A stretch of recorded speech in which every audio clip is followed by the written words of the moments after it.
said he was outrageous. Even people from my own side. I think I was the only one who tried to understand this phenomenon and why people are supporting him and voting for him. And I made the point then, and I make it now, that I think it's very unwise of us to try and transfer our own views, our own prejudices, our own viewpoint to the other side of the Atlantic.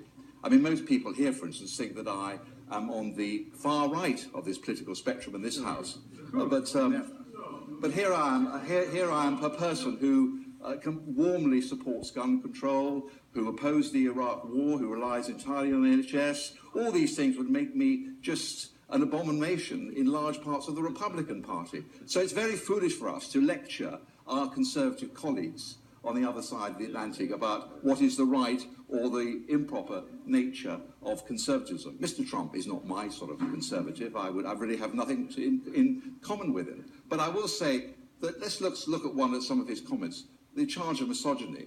I mean, of course, what he said, what he was reported to say in a private conversation is absolutely horrible and ridiculous. I hope none of us would make it. But which one of us has not made some ridiculous sexual comment sometime in our past? Well, in private, you know, let he who's without sin cast the first stone, all right? He's apologised.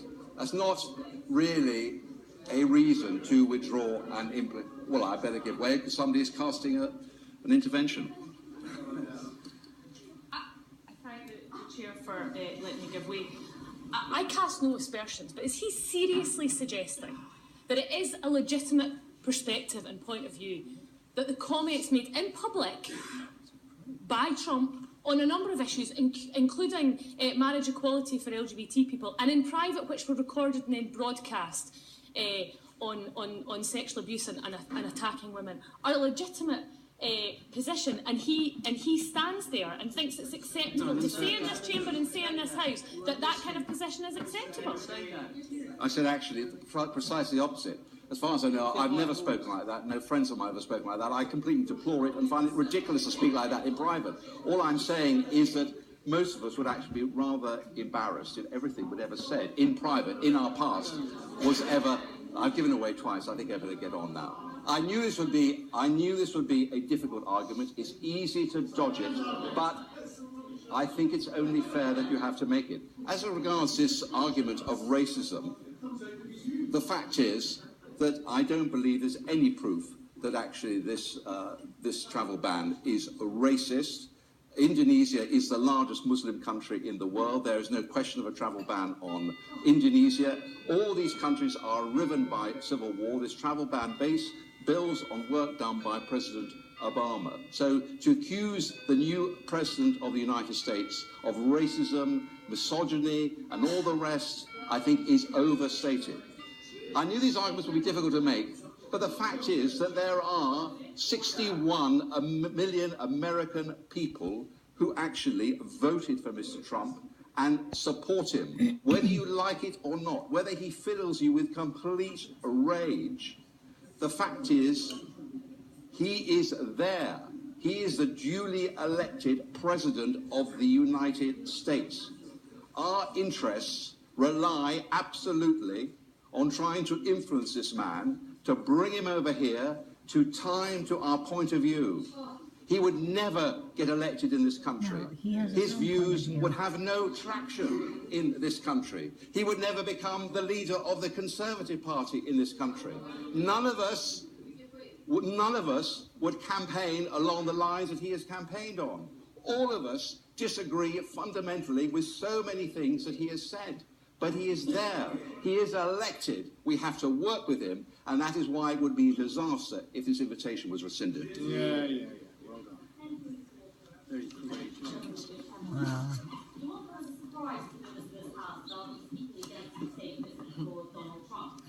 And last night, when I was thinking about this debate, I started to think about how I was Donald Trump's worst nightmare.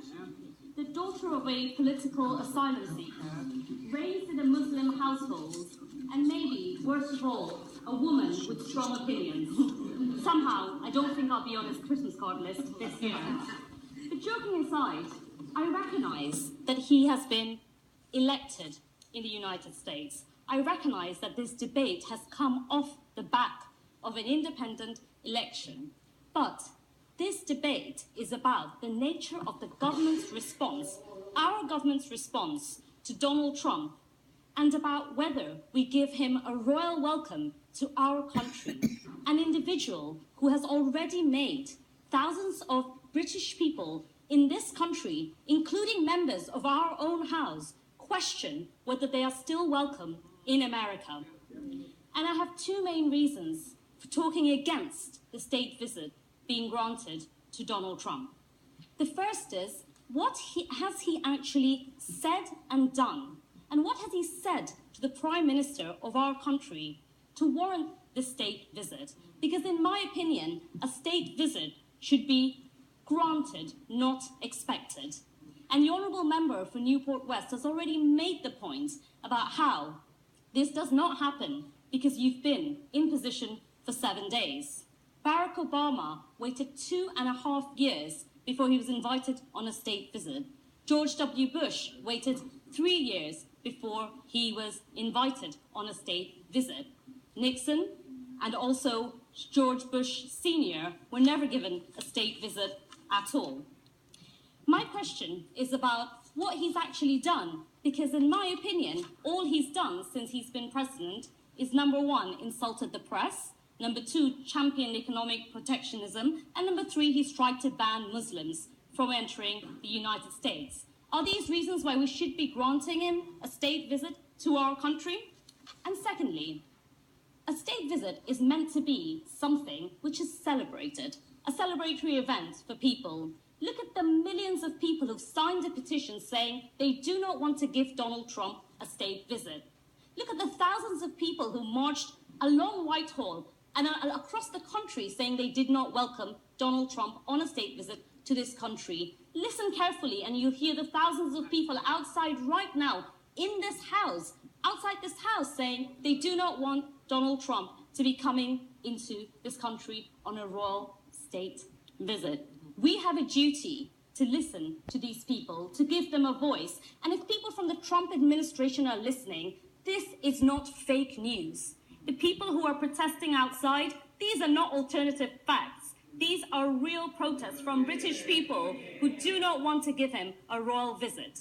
And I disagree with the member from Chelmsford who has said that this is not about timing. Well, actually, for me, it is about timing. In the post-Brexit era, there are deep divisions within our community. We have a duty now to heal these divisions, not to invite figures like Donald Trump so he can cause more divisions within our community at a time when we're trying to figure out whether the immigration status of British nationals is secure in European countries, at a time when we're trying to figure out whether European nationals who've lived here for years and years can still stay here. We should not be inviting someone whose immigration measures are so divisive and so contradictory because it sends the wrong message to the rest of the world.